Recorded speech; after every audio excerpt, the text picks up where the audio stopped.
여러분 안녕하십니까? 뉴스투데이 제주입니다. 밤사이 고온 현상이 계속되면서 올 들어 처음으로 열대야 현상이 나타났습니다. 제주지방기상청은 밤사이 고산의 최저기온이 26.6도, 서귀포 26.2도, 제주시가 26도를 기록해 열대야 기준인 25도를 넘었다고 밝혔습니다. 기상청은 오늘도 낮 최고 기온이 30도를 웃도는 무더위가 이어지겠다고 예보했습니다. 최근 몇 년 새 제주 지역 가계 대출이 급격히 증가하면서 사상 최대치를 기록하고 있습니다. 금리 인상 등의 금융 변화가 발생할 경우 제주 경제가 크게 충격받을 수 있다는 우려가 제기됐습니다. 이소현 기자입니다. 최근 음식점을 열면서 아파트 담보대출을 받은 김기현 씨. 집을 살 때 받은 대출금도 있어 매달 100만 원 가까이를 원금과 이자 상환에 쓰고 있습니다. 생계형 사업이라 좀 이렇게 생활하는데 지장이 좀 많이, 그런 부담금이 많이 부담이 되죠. 부동산 시장 호황에 대출금리 하락 등으로 2013년부터 큰 폭으로 증가한 제주 지역 가계대출은 지난해 14조 2천억 원으로 사상 최대치를 기록했습니다. 특히 제주는 지역 내 총생산 대비 가계부채 비율이 전국에서 가장 높고 가처분 소득 대비 가계부채 규모도 서울에 이어 두 번째로 높은 상황. 이 때문에 가계대출 금리가 1%포인트 인상되면 지역 경제가 받는 충격은 다른 지역보다 더 큰 것으로 분석됐습니다. 실제 금리가 상승할 경우 주택가격은 강원 지역보다 2.3배, 전국보다는 1.4배 더 크게 하락해 소비 위축으로 이어질 가능성이 큰 것으로 나타났습니다. 제주 지역 같은 경우가 단기간에 가계부채가 급증하고 또 부동산 가격 같은 경우도 최근 3년간 급격하게 상승하면서 금융 불균형이 다른 지역에 비해 좀 더 단기간에 누적되어 있기 때문에 한국은행은 제주 경제가 금리 인상 등의 충격에 취약한 만큼 소득 여건을 개선할 수 있는 정책적 관심도 필요하다고 조언했습니다. MBC 뉴스 이소연입니다. JDC가 제주공항 면세점 홍보를 위해 슈퍼모델과 1억 원의 전속 계약을 맺어놓고 7개월이 넘도록 활용하지 않아 예산을 낭비한 것으로 드러났습니다. JDC 감사실은 면세 사업 분야 업무 전반을 감사해 이 같은 사실을 적발하고 관련 직원에게 주의를 요구했습니다. 또 면세점 콜센터 직원의 임금을 인상하는 변경 계약을 실시한 담당 직원의 중징계를 요구하는 등 지적사항 10건을 적발해 개선 조치하도록 했습니다. 제주 4.3 희생자들의 유해를 찾기 위한 발굴 작업이 8년 만에 재개됐습니다. 지금 제주공항이 있는 자리에 제주 4.3 사건 당시 행방불명된 희생자 수백여 명이 안매장됐을 것으로 추정되는데 이곳에서 유해 발굴의 성공을 기원하기 위한 개토제가 열렸습니다. 오승철 기자입니다. 제주 4.3 당시 군법 재판도 받지 못한 양빈들과 예비검속에서 불순분자로 몰린 사람들. 도내 곳곳에서 집단 총살당했지만 대부분 시신조차 찾지 못했습니다. 4.3 당시 집단 학살터였던 제주공항 활주로. 행방불명된 수백 명이 안매장됐을 것으로 추정되는 곳에서 유해 발굴의 성공을 기원하는 자리가 마련됐습니다. 오늘 우리가 이 정성을 묻는 까닭은 역사적 진실을 밝히고 역시나마 편안히 모시드리고자 돼 있습니다. 정부의 예산 지원이 끊기면서 중단됐던 4.3 희생자 유해 발굴이 8년 만에 다시 시작된 겁니다. 새로운 시대에 부응하는 인권 회복의 기폭제가 될 뿐 아니라 긴 세월 가슴속에 피 맺힌 하루로 살아온 유족분들의 회원에도 제주도는 지난해 4.3 연구소에 의뢰한 긴급 조사를 통해 집단 안매장지로 추정되는 제주공항 남북 활주로 주변과 조천읍 북촌리, 대정읍 구억리 등 5곳에서 유해 발굴을 하기로 했습니다. 유족들은 70년 묵은 한을 풀 수 있게 해달라며 눈시울을 붉혔습니다.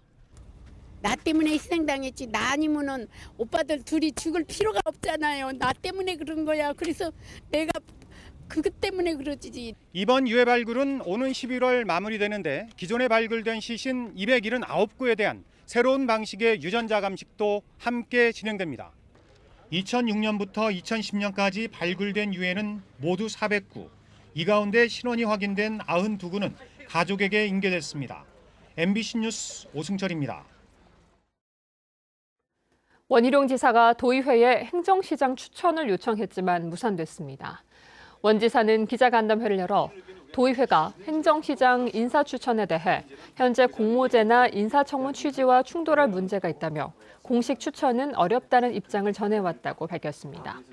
다만 선거 공신이나 측근 인사는 자제할 것을 요구해 이를 존중하겠다고 말했습니다. 사라봉이나 삼매봉 같은 도심 속의 공원들, 산책이나 운동하기 위해서 많이 찾으실 건데요. 정부가 2년 뒤부터 공원 내 사유지에 대한 재산권을 허용하기로 하면서 도심 공원들이 사라질 위기에 처했습니다. 김항석 기자의 보도입니다. 푸른 바다가 한눈에 보이는 산책 코스로 유명한 사라봉 공원. 밤낮으로 시민들의 발길이 끊이지 않는 곳입니다. 1962년 도시공원으로 지정돼 50년이 넘도록 시민들의 사랑을 받아왔지만 공원 일부가 사라질 위기에 처했습니다. 2020년 7월부터 땅 주인이 재산권을 행사할 수 있는 도시공원 일몰제가 시행되기 때문입니다. 공원 전체 면적의 절반가량이 사유지지만 아직까지 토지 매입이 이루어지지 않고 있습니다. 일주일에 한 3번, 4번 오는 곳인데 이거 여기 못 다닌다, 못 돈다, 딱 길 막히면 안 되죠. 제주에서 도시공원 일몰제 대상에 포함된 공원 42곳 가운데 사유지 면적은 460만 제곱미터로 전체 도시공원의 47%를 차지하고 있습니다. 문제는 이 같은 사유지를 사들일 예산이 부족하다는 겁니다. 사유지 매입에 6천억 원의 예산이 필요하지만 올해 확보된 예산은 100억 원에 그쳤습니다. 현실적으로 예산을 확보하기 어려운 실정입니다. 그래서 지금 도 계획인데 지방채를 발행해서라도 도시공원을 매입하는 것을 원칙으로 하고 있습니다. 시민단체들은 도시공원이 개발의 표적이 될 것이라며 반발에 나섰습니다. 도심 난개발이라든가 아니면 건축 행위가 굉장히 많이 일어나서 도민들이 불편한 상황에 더 큰 불편을 발생시킬 우려가 있다고 좀 판단이 되었습니다. 공원 지정이 풀리는 기한이 2년 앞으로 다가오면서 도심 난개발을 막고 공원을 지킬 수 있는 대책 마련이 시급합니다. MBC 뉴스 김항섭입니다.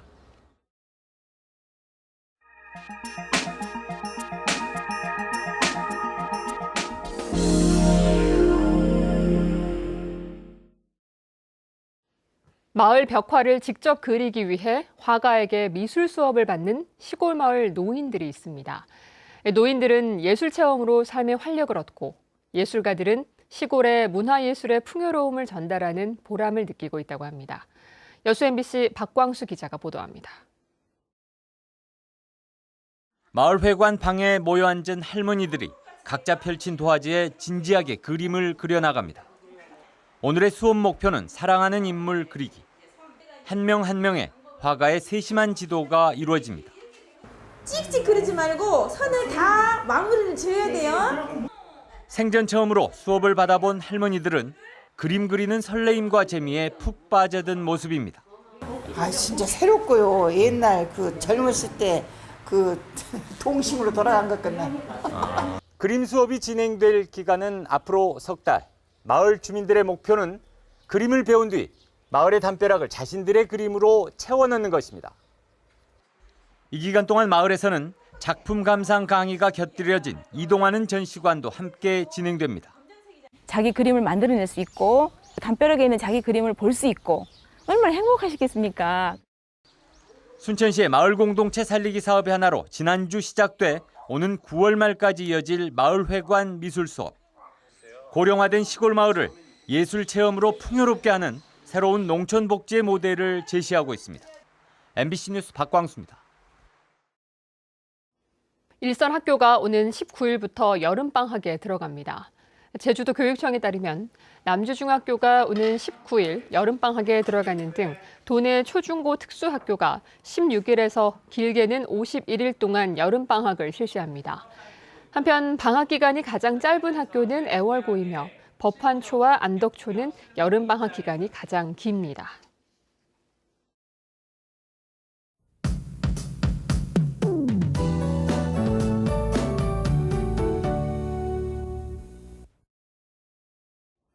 네, 오늘 아침 출근길은 흐리고 산지에는 약한 비가 오전까지 내리겠습니다. 오늘 오전 11시를 기해 북부에는 폭염특보가 발효됐는데요. 낮에는 찜통더위가, 밤에는 열대야가 나타나겠으니까요. 충분한 수분 섭취로 건강관리 신경 써주시기 바랍니다. 당분간 습한 공기가 유입되고 강한 일사가 더해지면서 기온은 평년보다 높겠습니다. 오늘 아침 기온 29도로 어제보다 4도가량 높게 출발하고 있고요.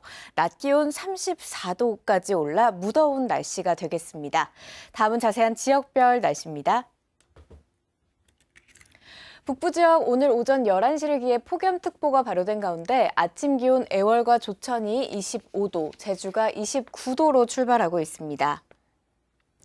서부 지역 흐리고 구름이 많고요. 아침 기온 26도 보이고 있습니다.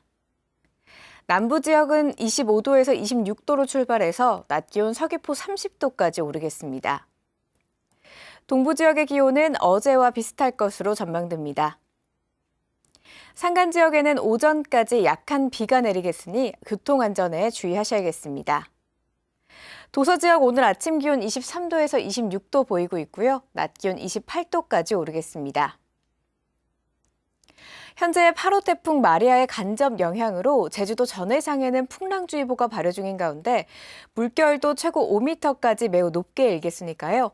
항해나 조업하는 선박은 각별히 주의하셔야겠습니다. 또 앞으로 발표되는 기상정보 잘 참고하시기 바랍니다. 오늘 아침도 제주공항에는 윈드시어 특보가 발효 중입니다. 주간 날씨입니다. 당분간 북부를 중심으로 낮 최고 기온이 33도 이상 오르는 무더위가 이어지겠습니다. 또 밤에는 열대야가 나타나는 곳이 있겠으니까요. 건강관리 신경 써주시기 바랍니다. 기상정보였습니다. 어제 저녁 8시 40분쯤 서귀포시 서홍동 외돌개 인근에서 낚시를 하던 43살 김모 씨 등 2명이 바다에 빠져 신고를 받고 출동한 해경에 의해 구조돼 인근 병원으로 옮겨졌으며 생명에는 지장이 없는 것으로 알려졌습니다. 해경은 이들이 낚시를 하던 중 파도에 휩쓸리면서 바다에 빠진 것으로 보고 정확한 사고 경위를 조사하고 있습니다. 묘지의 동자석을 훔쳐판 일당에게 징역형이 선고됐습니다. 제주지방법원 형사 2단독은 지난 2015년부터 2년 3개월 동안 문중묘지에서 동자석과 촛대석 등 240여 점, 시가 3억 원어치를 훔쳐판 혐의로 기소된 49살 양모 씨 등 일당 3명에게 징역 1년 6월에서 징역 3년 6월을 선고했습니다. 또 이들에게 동자석을 사들인 62살 한모 씨 등 2명에게도 징역형을 선고했습니다. 진드기로 옮기는 스스가무시병과 중증 열성 혈소판 감소 증후군 SFTS에 동시에 감염된 환자가 국내에서 처음으로 확인됐습니다. 제주대 의대 미생물학 교실 이근화 교수팀은 지난해 10월 SFTS로 진단돼 치료받은 75살 할머니의 혈청 유전자 검사에서 2가지 유전형의 스스가무시 병균에도 동시에 감염된 사실을 확인하고 미국 열대의학 위생저널에 발표했습니다. 연구팀은 스스가무시병에 감염된 환자는 SFTS 감염 가능성도 있는 만큼 2차 감염에 주의해야 한다고 권고했습니다. 제주 군사기지 저지와 평화의 섬 실현을 위한 범도민 대책위원회는 성명을 내고 해군은 제주 해군기지 국제 관함식 유치를 즉각 중단하라고 촉구했습니다.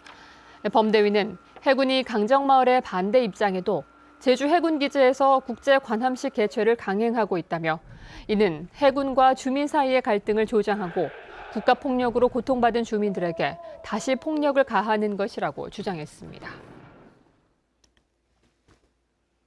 외교부 산하 공공외교기관인 한국국제교류재단이 서귀포시 혁신도시로 청사를 이전합니다. 국제교류재단은 오는 12일 서귀포로 이전해 수도권 중심으로 이루어지던 국제교류 사업의 중심축을 지방으로 옮기는 실질적인 국가균형발전 정책을 실현할 것이라고 밝혔습니다. 한국국제교류재단은 재외동포재단과 함께 옛 서귀포시청사를 사용하게 되며 교류재단의 이전으로 서귀포 혁신도시 조성 계획은 마무리됩니다. 제주 젊을 자연 휴양림을 찾는 입장객이 늘고 있습니다. 제주시에 따르면 올 들어 6월까지 절물자연 휴양림 입장객 수는 36만 6천여 명으로 지난해보다 400명가량 늘었고 수입액도 6억 3,800만 원으로 6천만 원 증가했습니다. 제주시는 여름 성수기가 되면 입장객 수가 더 늘어나 휴양림 개장 이후 최고치를 기록한 지난해 연간 입장객 수 81만 4천여 명을 넘어설 것으로 기대하고 있습니다.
뉴스투데이 제주였습니다. 여러분 고맙습니다.